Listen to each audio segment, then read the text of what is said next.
Foz do Iguaçu, cidade que faz fronteira com o Paraguai e a Argentina e que sobrevive de turismo. Foi uma das que mais sofreu a crise em 2020 aqui na nossa região. Agora você vai acompanhar um resumo dos desafios enfrentados por quem vive por lá e pelos que dependem, do consumo nos países vizinhos. Põe na tela, por favor. De um dia para o outro, uma das cidades mais visitadas do Brasil virou um deserto. Até os próprios moradores foram orientados a ficar em casa. O comércio fechou, as fronteiras foram bloqueadas. A pandemia do coronavírus criou uma nova realidade. A prevenção é o principal, de todo o pessoal aí. Eu acho que todo cuidado realmente é necessário. Então eu acredito que é a única maneira de combater, Para garantir segurança, saúde e alimentação, serviços essenciais foram mantidos. A ideia foi manter as pessoas em casa para evitar o contágio. Mas no dia 18 de março, o coronavírus fez a primeira vítima em Foz do Iguaçu. Era apenas o começo. Um mês depois, com mais casos confirmados, a cidade não respirava mais turismo. Atrativos e hotéis fechados, eventos cancelados e países isolados com o bloqueio das fronteiras contribuíram com o cenário negativo do setor. O turismo ele não é assim de bate pronto, sabe? A pessoa tem que se programar, a pessoa tem que se imaginar aonde que ela pode ir, aonde que ela pode gastar, quanto ela deve gastar. Então o turismo, sem dúvida nenhuma, não que eu queira, mas a gente tem quase certeza absoluta de que o turismo foi o primeiro que levou, vamos dizer, o baque maior e o último que vai recuperar esse baque que houve no início dessa pandemia. Em pouco tempo, as empresas que não tinham mais lucro começaram a demitir funcionários.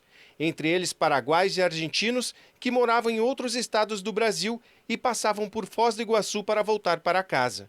Muitos deles eram proibidos de entrar no próprio país. Os policiais falaram para gente daqui a pouco. Fiquem tranquilos que daqui a pouco vamos passar tudo, mas nós passamos uma noite aí. Para amenizar a situação, os governantes permitiram a retomada de alguns setores do comércio. Um alívio para muita gente, mas ao mesmo tempo preocupação. Todos tiveram que adotar medidas de segurança sanitária, porque o vírus não respeitou limites. Os hospitais se readaptaram, criaram novos leitos e esperaram pelas vítimas que chegavam todos os dias. Nós temos que redobrar as atenções, nós temos que redobrar os cuidados preventivos, são muito importantes nesse momento.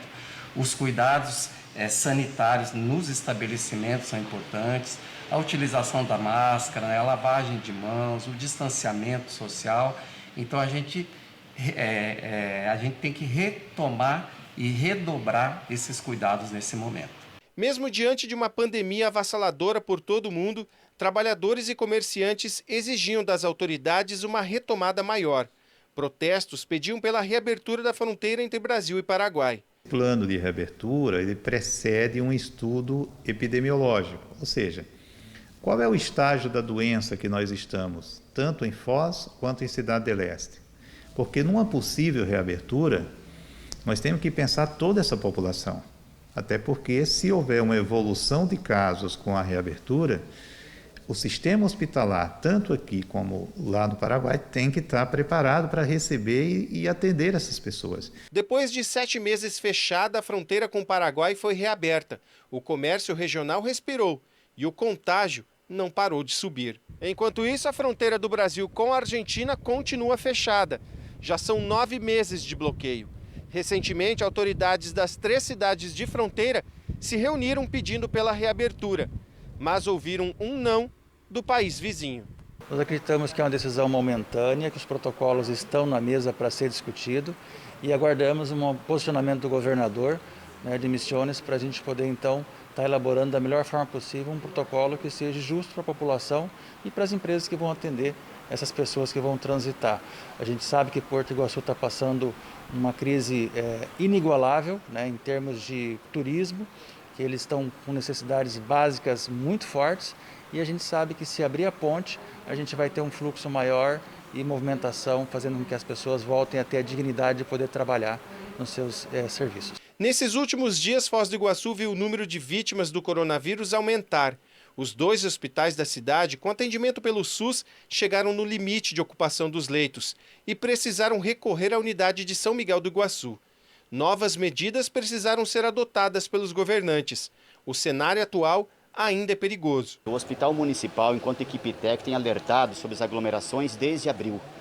Vamos evitar as aglomerações, elas são muito importantes que não aconteçam, porque é isso que faz disseminar o vírus. Então vamos nos cuidar, porque nós estamos chegando no auge da situação hospitalar.